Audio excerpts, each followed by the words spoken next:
Politics, like investment, does not have hard and fast rules on the do's and don'ts. Invariably, contextual factors come into play to determine the outcomes.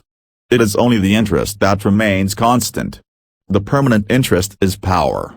What one does with it upon acquiring it is what determines the kind of leader or ruler that he or she becomes. In November last year, I wrote in this paper, asking uhuru-raila to give us back our country. My argument then was, and still is, that the two gentlemen share this country almost on a 50-50 basis with respect to proportion of political support that each of them enjoys among registered voters in Kenya. In political philosophy, it can be argued that neither of them enjoys a higher minimum ethical consent of the people than the other.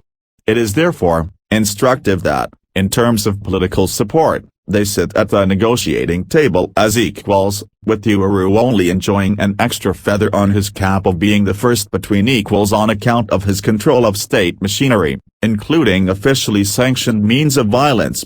Raila, on the other hand, is the undisputed people's president.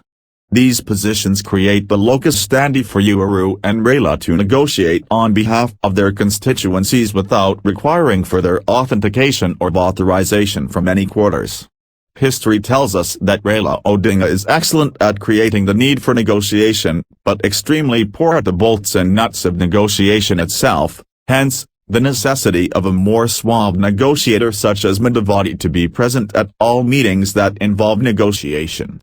I am almost certain that Raila, on his own with Uhuru Kenyatta, would not push enough for what obviously appears as his reasonable entitlement given that many Kenyans believe his presidency has been grabbed at gunpoint at least twice, and stolen once.